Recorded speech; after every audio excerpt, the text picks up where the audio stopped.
एक कुत्ते ने पढ़ाया भगवान राम को न्याय का पाठ। आखिर कैसे और क्यों मर्यादा पुरुषोत्तम श्री राम को एक कुत्ते से न्याय का पाठ पढ़ना पड़ा? भगवान श्री राम, जिन्हें हम मर्यादा पुरुषोत्तम के नाम से जानते हैं, हर लड़की महादेव जैसा पति और हर माता पिता राम जी जैसा पुत्र चाहते हैं। मर्यादा पुरुषोत्तम श्री राम जी विनम्र होने के साथ साथ अपने न्याय के लिए भी जाने जाते हैं। वो न सिर्फ इंसानों बल्कि हर एक जीव के साथ न्याय और समान व्यवहार करते हैं।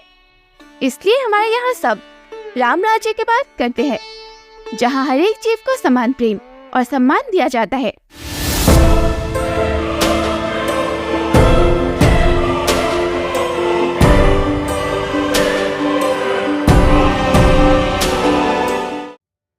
बात है उस समय की जब श्री राम जी माता सीता और लक्ष्मण जी के साथ वनवास से वापस अयोध्या लौट आए थे और उनका राज तिलक भी हो चुका था। वह अयोध्या के राजा बन चुके थे। श्री राम के राजा बनने के बाद राम राज्य का आरंभ हुआ, जहाँ सब सुखी थे, किसी के साथ भी अन्याय नहीं होता था।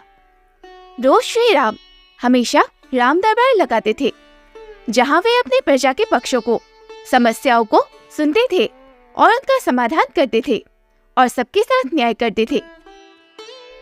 परंतु एक बार संध्या होने को थी और राम दरबार की समाप्ति होने वाली थी। सबका न्याय हो चुका था, परंतु तभी उन्होंने अपने भाई लक्ष्मण जी से कहा, लक्ष्मण, सभा को अंत करने से पूर्व यह देखो कि हमारे द्वार पर कोई भी प्राणी बिना न्याय के तो नहीं है। सबको उनका न्याय तो मिल गया ना। शायद श्री राम को उस दिन पहले से ही इस बात का ज्ञात था कि वाकई उस दिन उनके राज्य में कोई दुखी है। तब राम जी के आदेश का पालन करते हुए लक्ष्मण जी बाहर गए और उन्होंने एक बार जोर से आवाज लगाई कि कोई रह तो नहीं गया। फिर तब जो लक्ष्मण जी ने देखा उससे वे आश्चर्यचकित रह गए। उन्होंने देखा कि उनके सामने कोई इंसान नहीं बल्कि एक श्वान यानी कि कुत्ता रो रहा है और उसके सिर से खून बह रहा था। तब लक्ष्मण जी ने उस श्वान से उसके रोने और सिर पर चोट का कारण पूछा, लेकिन उस श्वान ने कहा कि वो ये सभी बातें प्रभु श्री राम के सामने ही बोलेंगे। तब लक्ष्मण जी उस श्वान को श्री राम के सामने राम दरबार में लेकर गए। जब लक्ष्मण जी उस श्वान को अंदर राम दरबार में लेकर गए, तब श्री राम ने देखा कि एक कमजोर सा श्वान जिसके सिर से खून बह रही है, दुखी होकर विलाप कर रहा है। श्री राम ने तब उससे पूछा, पुत्र श्वान, तुम क्यों रो रहे हो और तुम्हारे सिर पर यह चोट कैसे लगी पुत्र? तब उस श्वान ने दुखी स्वर में कहा, प्रभु, एक सर्वतासित नामक ब्राह्मण ने मुझे बड़े ही निर्दयता से जोर से मेरे सिर पर डंडा मारा है। तब राम जी ने उस ब्राह्मण सर्वतासित को दरबार पर बुलाया और उससे पूछा, क्या यह श्वान सत्य बोल रहा है? तब ब्राह्मण ने जवाब दिया, हाँ महाराज, मैं बहुत समय से भूखा था। मुझे काफी समय से भीख में भोजन नहीं मिल रहा था और यह श्वान मेरे रास्ते में सो रहा था, इसलिए मैंने अपना क्रोध इस पर निकाल दिया। मैंने इसे डंडे से मारा। यह सारे श्वान एक जैसे होते हैं, जहाँ मन करे वहीं पर लेट जाते हैं। इन्हें डंडे से ही मारना चाहिए और अब आप मुझे जो भी दंड उचित लगे वही दे सकते हैं। यह सुनकर लक्ष्मण जी को ब्राह्मण पर बहुत क्रोध आया, लेकिन राम जी ने उन्हें रोक लिया। ब्राह्मण की यह बातें सुनकर श्री राम समझ गए थे कि इसमें ब्राह्मण की ही गलती है। तब राम जी ने श्वान को उचित न्याय देने के लिए अपनी सभा में उपस्थित सभी से परामर्श मांगा, लेकिन सबने यही कहा कि आज से पूर्व मनुष्यों के अलावा कोई भी और जीव न्याय मांगने नहीं आया, इसलिए अन्य जीवों के लिए तो कोई भी कानून आज तक बना ही नहीं है। तब श्री राम ने श्वान से पूछा, हे पुत्र, इस ब्राह्मण ने तुम्हें मारा, अब तुम ही बताओ कि तुम्हें न्याय कैसे मिलेगा? इस ब्राह्मण को क्या दंड मिलनी चाहिए? तब श्वान ने उत्तर दिया, प्रभु, इसे कालिंजर मठ का मठाधीश, वहाँ का मुख्य महंत बना दीजिए। तब राम जी, लक्ष्मण जी और वहाँ उपस्थित सभी को यह न्याय अनुचित और अजीब लगी, लेकिन फिर भी राम जी ने उस ब्राह्मण को कालिंजर मठ का मुख्य महंत बना दिया।